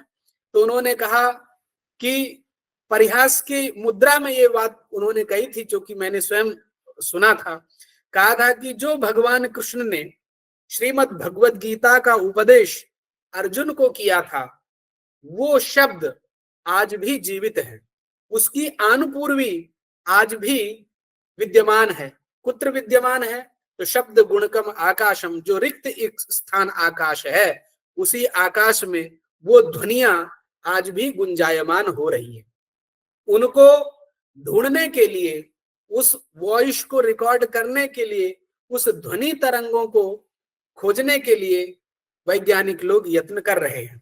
इसलिए यदि वो ध्वनियों को खोज पाए तो भगवान श्री कृष्ण के मुखार बिंद से निश्चित जो श्रीमद् भगवद गीता है उसको कदाचित हम सुन सकते हैं। तो जब वहां के लोग यहाँ तक पहुंचे, एतावता दृष्टि तो देने वाले हम ही हैं, क्योंकि हम ही ने प्रतिपादन किया कि शब्द नित्य है। इसलिए वो शब्द नित्य है तो ध्वनि रूप में वो यत्र कुत्रापि विद्यमान है, जिसका नाश नहीं। ये सत्य है। हालांकि नैयायिक लोग शब्द को नित्य नहीं स्वीकार करते हैं, तथापि अनुभव का विषय तो यही है। एक सेकंड के लिए आप सोचिए कि मैं यहाँ बोल रहा हूं और वो आपके पास वहां सुन पा रहे हैं। ऐसा क्यों? तो ये ध्वनि तरंग है। बोलता हूं यहाँ सुनाई पड़ रहा है, आप दिल्ली में बैठे हुए हैं, कोई कहीं बैठा हुआ है। ये क्यों संभव है? यदि उसका उत्पन्न होने पर नाश हो गया तो फिर सुनाई नहीं पड़ना चाहिए वहां पर। एतावता यह जो ध्वनि विज्ञान है, यह ध्वनि विज्ञान नित्य है। अतः एतेन नित्येन एव ध्वनिना तावत तत्र बोधा भवति यत्र भवन्तः उपविष्टाः सन्ति। अतः ध्वनि यह नित्य है और इसी ध्वनि से हमारे वर्ण स्फोट की अभिव्यक्ति होती है। इसलिए हम वैयाकरण लोग ध्वनि को स्वीकार करते हैं। यह जो ध्वनि है, वाक्यपदीयकार ने दो प्रकार की मानी है, प्राकृत ध्वनि और वैकृत ध्वनि। तो जो प्राकृत ध्वनि होती है वही स्फोट में हेतु है, कारण है। इसलिए वो स्वयं कहते हैं स्फोटस्य ग्रहणे हेतु प्राकृतो ध्वनिरिष्यते। यह जो प्राकृत ध्वनि है वही इसमें कारण है स्फोट के ग्रहण में। इसलिए और जो वैकृत ध्वनि है, शब्दयोर ऊर्ध्वम अभिव्यक्ते है वृत्ति भेदे तु वैकृता, और जो वैकृत ध्वनि होती है वो प्राकृत ध्वनि के बाद में होती है। इसलिए ध्वनि के विषय में हम वैयाकरण लोग ये मानते हैं कि स्फोट की व्यंजक ये ध्वनि है, इसलिए इसको हम स्वीकार करते हैं। एतावता ध्वनि के विषय में यह सामान्य निरूपण किया जा सकता है। उसके बाद में ऐसा भी कहते हैं कि ये ध्वनियों में भी भेद है। अभ्यासार्थे द्रुतावृत्ति मध्यमा वै चिंतने स्मृता शिष्याणाम उपदेशार्थम वृत्तिरिष्टा विलंबिता। माने ये ध्वनि के ही विलंब से और दीर्घ उच्चारणम, लघु उच्चारणम, शीघ्र उच्चारणम इत्यादि रीत्या तत्र ध्वनि नामेव वैलक्षण्यम प्रतिपादितमस्ति। अतः ध्वनि के विषय में इतना ही निरूपण करना चाहेंगे। थोड़ा और विचार एक और रहता है। ग्रंथकार ने आचार्य मधुसूदनाचार्य ही थोड़ा वैलक्षण्य इन्होंने प्रतिपादन किया है पहले ही अध्याय में। क्या वैलक्षण्य प्रतिपादन किया है? तो उन्होंने जो वर्णों का स्वरूप बताया, उस वर्णों के स्वरूप में एक रंगः वर्ण का चिंतन किया है और स्वर भक्ति का चिंतन किया है और औरस्योस्मणाः इसका भी उन्होंने निरूपण किया है। हम सामान्य लोग जो व्याकरण पढ़ते पढ़ाते हैं वहां पर तो ना रंगः की चर्चा है, स्वर भक्ति की जरूर चर्चा है और औरस्योष्मणाः इसकी भी चर्चा नहीं प्राप्त होती है। ये क्या है? ग्रंथकार ने कुछ ये नवीन प्रतिपादन किया है, अतः उसके बारे में थोड़ा दृष्टिपात करके मैं अपना व्याख्यान समाप्त करूंगा। ग्रंथकार ने अयोगवाह, अच्छा अयोगवाह भी उन्होंने 11 गिनाए हैं। इसी अयोगवाहों में उन्होंने स्वर भक्ति को भी रखा है और रंगा को भी रखा है और उन्होंने औरस्योष्मणा को भी रखा है। इस प्रकार से उन्होंने 11 कहे हैं, लेकिन वैयाकरण निकाय में, व्याकरण संप्रदाय में 4 ही अयोगवाह माने गए हैं। जिह्वामूलीय, उपधमानीय, यम और विसर्ग, ये 4 अयोगवाह माने गए हैं। अच्छा, जो व्याकरणेतर हैं उनको शायद ना पता हो कि अयोगवाह हैं क्या। तो अयोगवाह की व्युत्पत्ति इस प्रकार से हम लोग करते हैं कि न योगः येषाम ते अयोगः, अयोगः अर्थात येषाम योगः संबंधः नास्ति ते अयोगाः, उनको अयोग कहते हैं। अर्थात अक्षर समामनाय में इनका पाठ नहीं है। अनुपदिष्टाः संताः वाहयन्ति कार्यम साधयन्ति इति वाहाः। तो वाहयन्ति कार्यम साधयन्ति इति वाहाः माने कैसे कार्य की सिद्धि ये करते हैं? अनुपदिष्टाः संताः, अक्षर समामनाय में इनका पाठ नहीं है, ना तो जिह्वामूली है, ना उपध्मानी है, ना विसर्ग है ना, इनका पाठ नहीं है, ना यम है। तथापि ये व्याकरण की प्रक्रिया का निर्वाह करते हैं, इसलिए अनुपदिष्टाः संताः प्रक्रियाम वाहयन्ति निर्वाहयन्ति इति अयोगवाहा, ऐसी व्युत्पत्ति की गई है। और ये अयोगवाहा 4 हैं, लेकिन अत्र पथ्यास्वस्ति नामक ग्रंथ में टीकाकार ग्रंथकार ने 11 अयोगवाहों को गिनाया है। उसमें से उन्होंने रंगा भी रखा है, स्वर भक्ति भी रखी है और औरस्योष्मणा भी रखा है। स्वर भक्ति क्या है? माने स्वर भक्ति का अभिप्राय क्या है? स्वर भक्ति का अभिप्राय ये है कि स्वर है भाग जिसका, भक्ति शब्द का अर्थ है भाग, भज्यते इति भक्ति ही माने भाग। अच्छा, भाग और भक्ति, भक्ति तो एक ईश्वर की आराधना करने में जो भक्ति है उस प्रकार का भक्ति यहाँ नहीं है। एक सरल बताते हैं, जैसे भज धातु से घई प्रत्यय करेंगे तो भाग रूप बनेगा, भज धातु से घई प्रत्यय करेंगे तो भागहा माने हिस्सा, और भज धातु से तिन प्रत्यय करेंगे तो भक्ति रूप निष्पन्न होगा। अर्थ दोनों का एक ही है। जैसे एक दृष्टांत देते हैं, बोधहा, बुध धातु से घय प्रत्यय करते हैं तो बोधा रूप बनता है माने ज्ञानम, और अगर बुध धातु से तिन प्रत्यय कर दें तो बुद्धि रूप बनेगा, उसका भी अर्थ है ज्ञान। उसी प्रकार से स्वर भक्ति में प्रविष्ट जो भक्ति है तो भज धातु से निष्पन्न है, तो घय करते हैं तो भागा, भक्तिन करते हैं। तो भक्ति उभयो अर्थः समानः एव। भाग शब्द का हम ज्यादा प्रयोग करते हैं हिस्से के अर्थ में, भक्ति का नहीं करते हैं, इसलिए यहाँ पर इस प्रकार की व्याख्या आवश्यक है। एतावता किम आगतम, भक्ति ही माने भाग, हिस्सा। तो ये स्वर कुछ के भाग होते हैं। कहाँ भाग होते हैं? तो एक दृष्टांत हम देंगे, हालांकि ग्रंथकार ने बहुत सारे दृष्टांत दिए हैं, फिर भी एक प्रसिद्ध दृष्टांत देते हैं। जब हम होत्रीकारः रूप बनाते हैं, होत्रीकारः रूप बनाते हैं, होतु ऋकारः इति होत्रीकारः, होत्री में भी री है और ऋकार में भी री है, पूर्व और पर दोनों जगह ऋकार है। तो इन दोनों ऋकारों के स्थान पर दीर्घ ऋकार जो आदेश होता है, उसके उस ऋकार के बारे में ग्रंथकार ने चर्चा की है कि अज भक्ते अपरः, अत्र यह आदेश माने जो यहाँ पर आदेश हुआ है, होत्रीकारा में पूर्व ऋकार और उत्तर ऋकार के स्थान में पूर्व परयो एकादेश यह ऋकारत्वेन द्विमात्रा कालिका आगतः, उस द्विमात्रा कालिक ऋकार का निरूपण किया है कि यह जो ऋकार आदेश रूप में दोनों ऋकारों के स्थान पर आया है, ऋति सवर्णे रिवा इस वार्तिक से, वो उसका स्वरूप कैसा है, जो ये आदेशात्मक ऋकार है उसका स्वरूप कैसा है। तो कहते हैं कि अत्र द्वौ रेफौ, इसमें दो रेफ हैं। यह जो ऋकार आदेश भूत है इसमें द्वौ रेफौ, तो इन द्वयोः एका मात्रा भवति। तो जो दो रेफ हैं उन दोनों रेफों की एक मात्रा हो गई, क्योंकि व्यंजन जो होते हैं वो अर्धमात्रा के बोधक होते हैं। तो अर्धमात्रा एक रेफ पूर्व रेफ की और अर्धमात्रा उत्तर रेफ की, तो मिला करके एक मात्रा हो गई। अब वहीं पर ग्रंथकार सिद्धांत कौमुदी में भी लिखा है कि तयोः एका मात्रा, अज अभिता अज भक्ते अपरा, ऐसा लिखा है। अज भक्ति वहां पर शब्द आया हुआ है, अज भक्ते है अपरा, ऐसा करते हैं।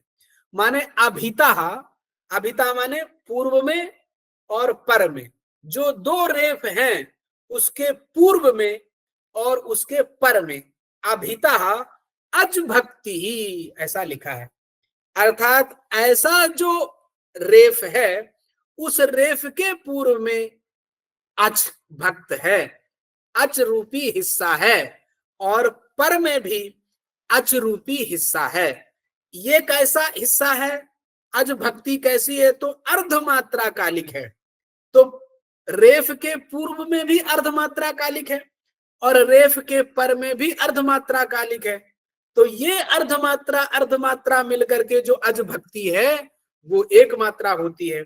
इस प्रकार से द्वौ रेफौ मिलित्वा एक मात्रा, और दोनों रेफों के पूर्व भाग पर भाग में जो अज भक्ति है, आधी मात्रा जो है वो एक मात्रा मिला करके दो मात्राएं होती हैं। ऐसा आदेश होत्री और ऋकार के स्थान पर होता है, ऐसा ग्रंथकार ने कहा। और कहा ये नृसिंहवत है, जैसे भगवान नृसिंह का स्वरूप था, अर्धम भिन्नम तद्वदेव, यह जो ऋकार है इस ऋकार का स्वरूप भी इसी प्रकार का है। आधा स्वर भक्ति है और आधा व्यंजन भक्ति है।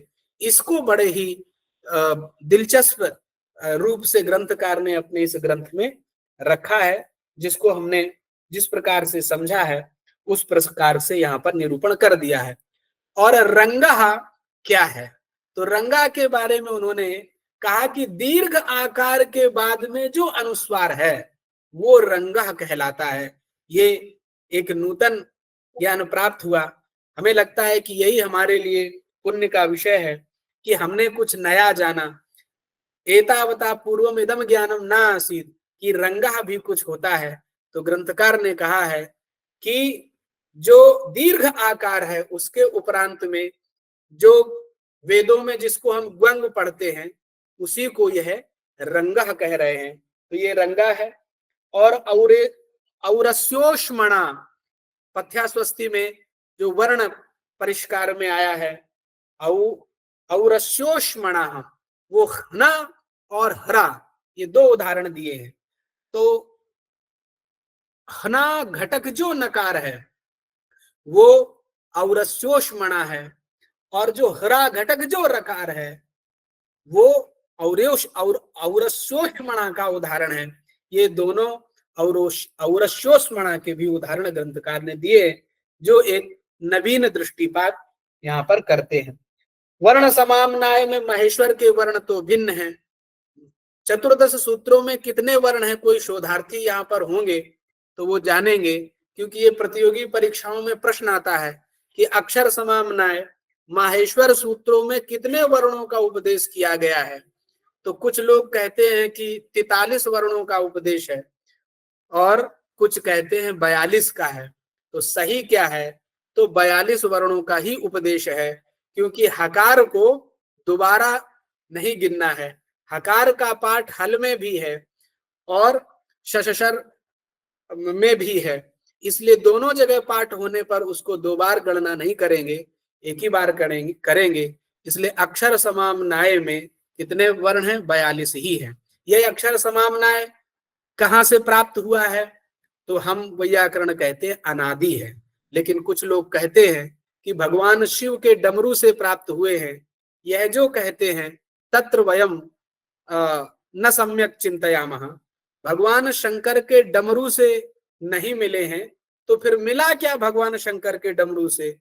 हाँ, भगवान शंकर के डमरू से हमें मिले अनुबंध, अर्थात आ ई उ ण, यह जो चतुर्दश अनुबंध लगे हैं वही भगवान शिव के डमरू से भगवान पाणिनि को प्राप्त हुए हैं। उसी के कारण ये माहेश्वर कहलाते हैं, ना कि आ ई उ ये नहीं प्राप्त हुए, ये अनादि हैं। यथा वेदा अनादयाः तथैव एते वर्णाः अपि अनादयाः एव सन्ति, तेषां कोऽपि कर्ता नास्ति। यथा वेदानां कोऽपि कर्ता नास्ति तथैव आ ई उ एतेषामपि कोऽपि कर्ता नास्ति। पाणिना केवलम अनुबंधा एव भगवता महेश्वरात् स्वीकृताः। अतः एव उक्तमस्ति शेखरकारेण नागेश भट्टेन लघु शब्देन्दु शेखरे, अत्र चतुर्दश वर्णम समुपादिष्टम पाणिन्यादि इष्ट सिद्धये, अर्थात पाणिन्यादि इष्ट सिद्धि के लिए ये चतुर्दश वर्ण समुपादिष्टम, इन चतुर्दश वर्ण माने अनुबंधों का उपदेश उन्होंने किया है। इसलिए आ ई उण पूरा सूत्र प्राप्त शिव जी से नहीं है, उसके पहले भी व्याकरण थे, वहां पर भी उनका शब्दों का प्रयोग होता था, और यह केवल अनुबंध भगवान शिव से मिले हैं।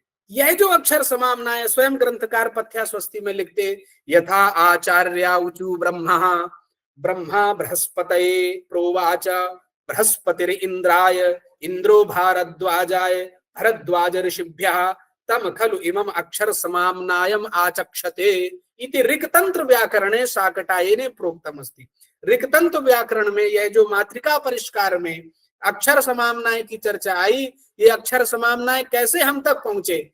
तो ऋक्तंत्र व्याकरण के में शाकटायन कहते हैं कि आचार्याः ऊचुः ब्रह्मा बृहस्पतये बृहस्पतिर इंद्राय इंद्रो भारद्वाजाय भरद्वाज ऋषिभ्यः तम खलु इमम, उन्हीं ऋषियों से हम तक पहुंचा, तम खलु इमम अक्षर समामनायम आचक्षते न नक्तम न भुक्त्वा प्रब्रूयात ब्रह्म राशि।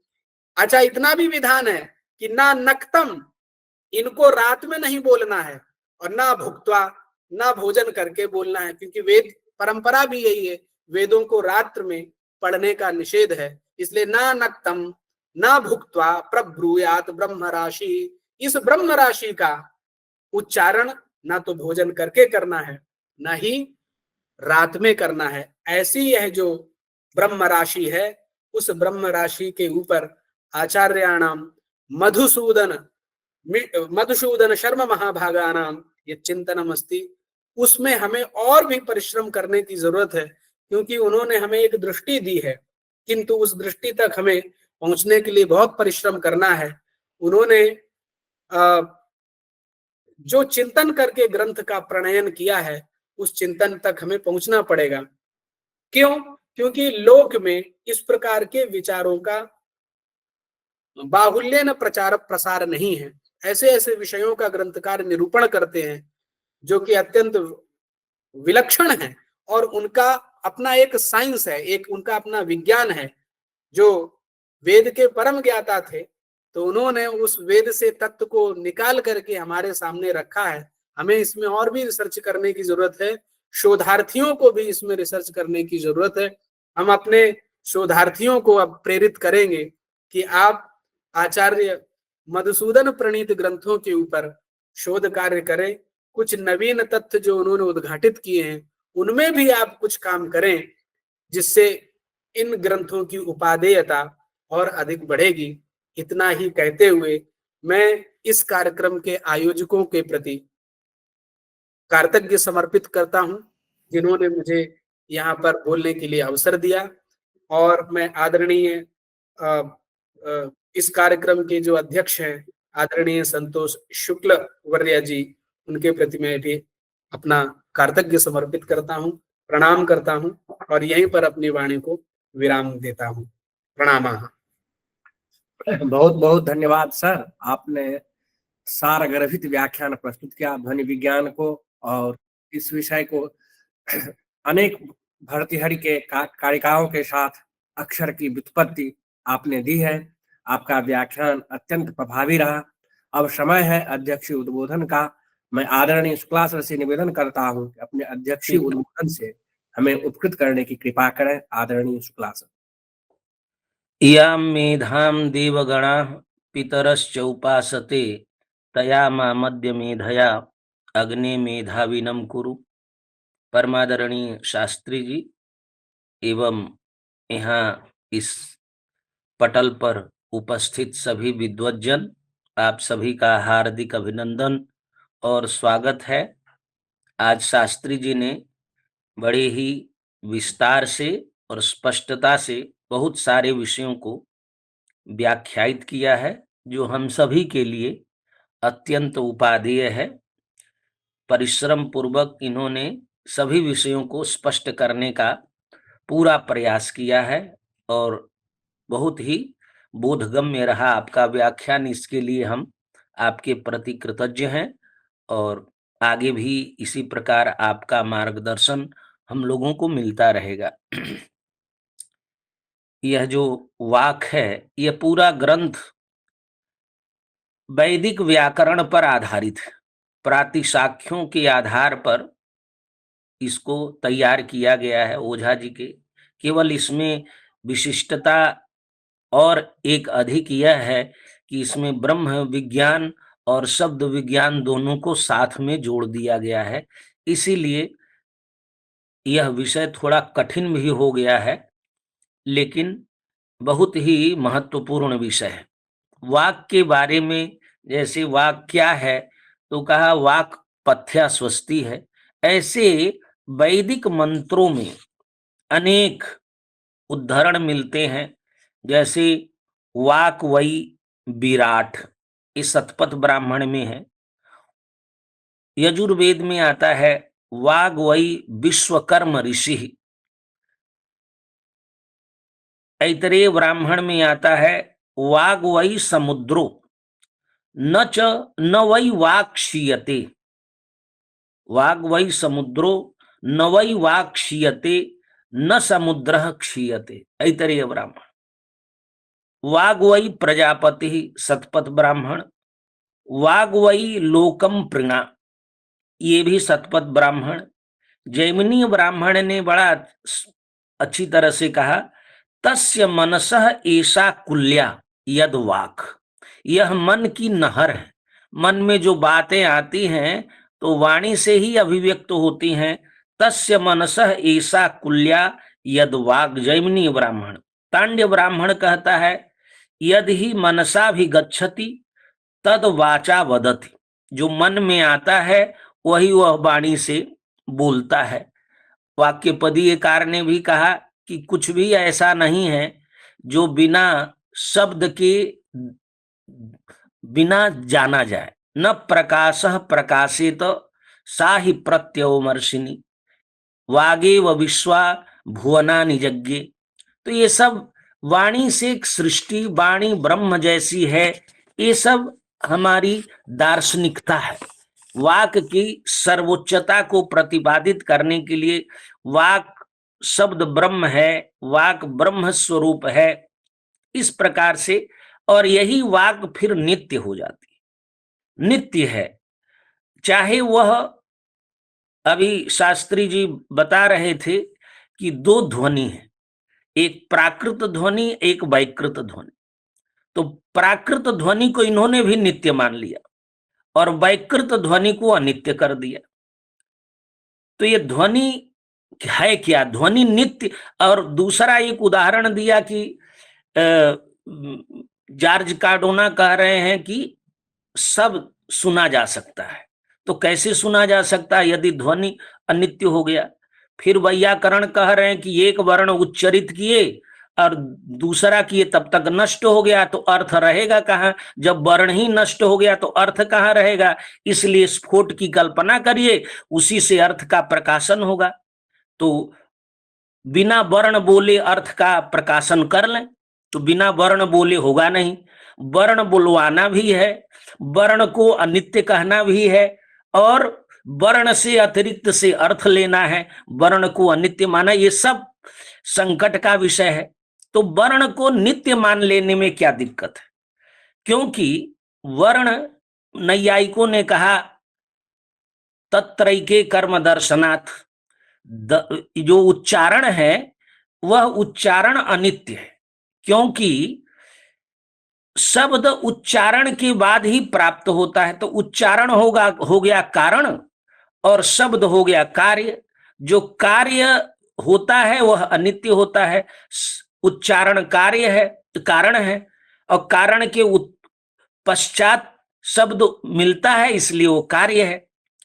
तो उन्होंने कहा यदि हम मान लेते कि शब्द अभी मिला नहीं तो अनभिव्यक्त मान लें, तो अनभिव्यक्त होने के लिए भी प्रमाण चाहिए कि बोलने के पहले शब्द हो, इसके लिए कोई प्रमाण नहीं।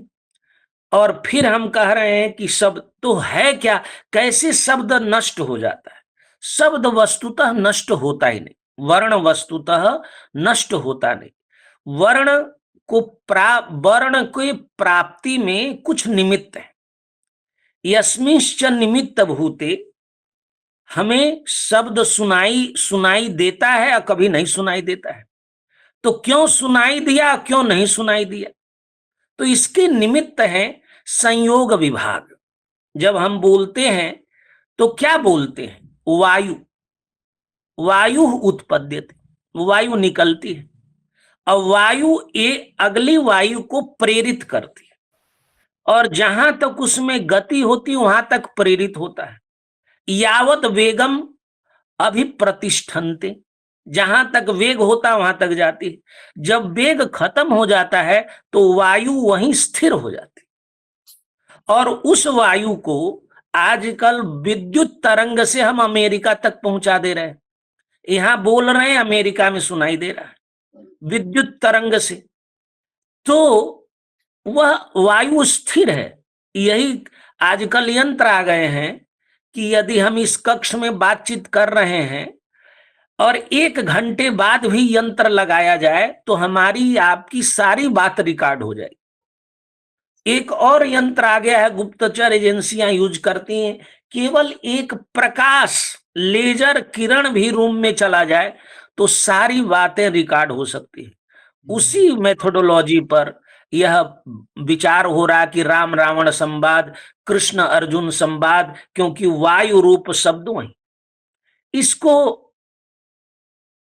क्योंकि नाद को इसी रूप में अनित्य माना गया कि वह गतिहीन हो जाता है। जब हम बोलते हैं जितना उसमें शक्ति रहती है तब तक उतना उसमें सुनाई देता है, जब शक्ति नहीं रहती है तो वो सुनाई नहीं देता है।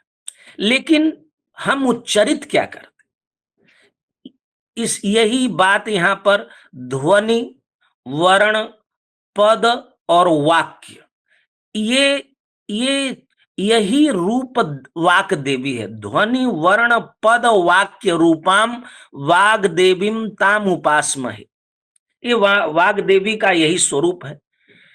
अब क्या जो हम लोग बात कह रहे हैं, ये बात कभी किसी ने विचार किया कि नहीं? तो कहा नहीं, ये तो मत पहले से ही था। वाक्यपदीयकार ने लिखा, न वर्ण व्यतिरेकेण पदमन्यच्च विद्यते, वाक्यम वर्ण पदाभ्याम च व्यतिरिक्तम न किंचन। वर्ण से अतिरिक्त पद नहीं है, और पद वाक्य जो है वो वर्ण पद से अतिरिक्त कुछ नहीं। फिर दूसरा वैयाकरण ने कहा कि नहीं भाई, पदे न वर्णा विद्यन्ते वर्णे स्वयवान च वाक्यात् पदानाम अत्यंतम प्रविवेको न कश्चन। वाक्य कांड में उन्होंने कहा कि देखिए, ये कल्पना है। यथा पदे विभज्यन्ते प्रकृति प्रकृति प्रत्ययादयः अपोधारस्तथा वाक्ये पदानाम उपवर्ण्यते। कि ये जैसे हम पद में प्रकृति की कल्पना करते हैं, उसी तरह से वाक्य में पदों की हम कल्पना करते होता नहीं। लेकिन जब हम शक्ति ग्रह करते हैं, शक्ति ग्रह वाक्य का नहीं होता है, शक्ति ग्रह पदों का होता है। जैसे गाम आने अश्वम बधान, तो गाम पद का, अश्वम पद का, बधान पद का, आने पद का पहले वो अर्थबोध करता है बालक, उसके बाद वह संपूर्ण वाक्य का अर्थ समझता है। तो ये दोनों तरह का डिबेट चला कि पद वर्ण नित्यतावादी हो कि वाक्य नित्यतावादी। वाक्य में किसी को विप्रतिपत्ति नहीं है, लेकिन वर्णों के बिना अर्थ की कल्पना करना, क्योंकि यदि हम मान लें, यदि ये भी संस्कार ही है कि कमल में क ने अपना संस्कार दिया म को, म ने क और म का संस्कार दिया ल को, और ल ने तीनों का संस्कार से अर्थ का बोध करा दिया। संस्कार कल्पित है, स्फोट भी कल्पित है, क्योंकि स्फोट का स्वरूप अग्निहोत्रम जुहोति में इन 3 पदों की अतिरिक्त चौथी कोई चीज नहीं जिसकी हम कल्पना करें।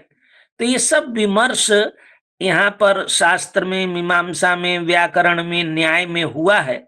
लेकिन हमें वेद के ये जो ग्रंथ था, ये तो हमने ऐसे ही यहाँ पर शास्त्री जी ये विषय को उपस्थापित कर रहे थे, इसलिए मेरे मन में आया ये, क्योंकि स्फोट व्यंजक ध्वनि नित्य, और ध्वनि को ही शब्द मान लेने में कि ध्वनि ही शब्द है और उच्चारण करने के बाद ही ध्वनि होता है, उसके पहले प्राकृत ध्वनि। और तो शास्त्रकारों ने विविध प्रकार से इसका विश्लेषण किया है, और बड़ा अच्छा आज का व्याख्यान रहा, और बहुत सारे प्रसंग यहाँ विवेचित हुए। हमें वैदिक विषयों को समझने के लिए, क्योंकि ओझा जी का मुख्य प्रतिपाद्य वेद था, इसीलिए मीमांसक भी वे वर्ण नित्यतावादी इसीलिए हैं कि एक वर्ण को हम इधर से उधर नहीं कर सकते, जैसे है जो अनुपूर्वी है उसी तरह से हमें पढ़ना पड़ेगा, उससे उसका अर्थ, उसी में फल है, उसी में अर्थ बोधन का सामर्थ्य है। इसलिए ये विचार सब किया गया। ओझा जी ने इन सब विषयों का, जैसे रंग, स्वर, भक्ति, इन सब का लौकिक भाषा में इनका उपयोग नहीं है, केवल वैदिक भाषा में ही इनका उपयोग है। इसीलिए मुझे बहुत ही आनंद हुआ, शास्त्री जी का व्याख्यान इतना प्रांजल था, एक एक विषय को इतना अच्छी तरह से आपने समझाया, बहुत ही मन गदगद हुआ, और हमारे सभी प्रतिभागी बहुत लाभान्वित हुए हैं। आगे भी हम लोग, क्योंकि यह ग्रंथ एक एक प्रपाठक लेकर के हम किए, लेकिन वह संपूर्ण हो नहीं पाया, तो हम 1-2 महीने में और इसके छोटे छोटे अंश को लेकर के एक कार्यशाला या एक संगोष्ठी का आयोजन करेंगे और जिसमें सभी लोगों को हम लोग आमंत्रित करेंगे, जिससे कि यह विषय और स्पष्ट हो, क्योंकि एक एक दिन 1 घंटे में यह विषय सभी समग्रता से उपस्थापित करना असंभव है। इसीलिए और आगे हम लोग इस कार्यक्रम को करेंगे, क्योंकि आजकल प्रातिशाख्यों का पठन, निरुक्त का पठन अत्यल्प हो गया है। इन विषयों को जानना समझना वेदाध्ययन की दृष्टि से बहुत जरूरी है। वेदार्थ करने के लिए इनकी उपयोगिता है। इसीलिए इस कार्यक्रम को और आगे बढ़ाया जाएगा। आपके प्रति विशेष रूप से हम धन्यवाद ज्ञापित करते हैं और यहाँ जितने प्रतिभागी हैं उन सभी के प्रति आप इतने मनोयोग से इस कार्यक्रम में उपस्थित होते हैं। ये हमारा सौभाग्य है कि इतने बड़े बड़े आचार्य विशिष्ट विद्वान इस कार्यक्रम में भाग लेते हैं। यह हम बड़ी आप लोगों की कृपा है। बहुत बहुत धन्यवाद। नमस्कार। बहुत बहुत आभार सर। आपने वाक संबंधी जितने भी पक्ष हो सकते हैं उन सब पक्षों का आपने उद्घाटन किया। आज का व्याख्यान अत्यंत ही प्रभावी रहा। आदरणीय शास्त्री जी ने वाक संबंधी, ध्वनि विज्ञान संबंधी सभी विषयों का उपस्थापन किया। मैं आदरणीय शास्त्री जी के प्रति धन्यवाद ज्ञापित करता हूँ और भविष्य में इसी तरह आपका व्याख्यान हम लोग लाभ प्राप्त करते रहेंगे। इस कार्यक्रम में जो समाहित जितने विद्वान उपस्थित हैं, आप सभी के प्रति मैं प्रणाम पूर्वक धन्यवाद ज्ञापित करता हूं, क्योंकि आप लोगों के सहयोग से, उपस्थिति से ही यह कार्यक्रम गौरव को प्राप्त करता है। आप सभी यहाँ आते हैं। संख्या अभी भी हमारे पास बनी हुई है, 60 की संख्या अभी बनी हुई है। तो आप लोगों की कृपा है, आप लोग आते हैं। आप लोगों के प्रति बहुत बहुत धन्यवाद। सर के प्रति मैं धन्यवाद ज्ञापित करता हूँ और इन्हीं शब्दों के साथ आज का जो कार्यक्रम है वह पूर्ण होता है। यह कार्यशाला पूर्ण होता है, सप्तदिवसीय है। किसी ने चैट बॉक्स में लिखा कि सप्तदिवसीय और है, आज तो 6ठा ही दिन है। तो भाव यह है कि सप्तदिवसीय होने के कल रविवार है, 26 जनवरी है, अवकाश रहता है, भारतव्यापी अवकाश का है। इसीलिए सप्तदिवसीय यह कार्यशाला है, ऐसा हम सोचे। और सर का निर्देश पुनः प्राप्त हुआ है कि आगे हम छोटे छोटे अंश को लेकर कार्यक्रम करेंगे। मूर्त रूप में होगा, ऑनलाइन भी होगा। फिर हम आप लोगों से मिलेंगे, संपर्क करेंगे। इन्हीं शब्दों के साथ मैं आज के कार्यक्रम को यहीं संपूर्णता प्रदान करता हूँ। शांति पाठ के लिए ओम सर्वे भवन्तु सुखिनः, सर्वे सन्तु निरामया, सर्वे भद्राणि पश्यन्तु।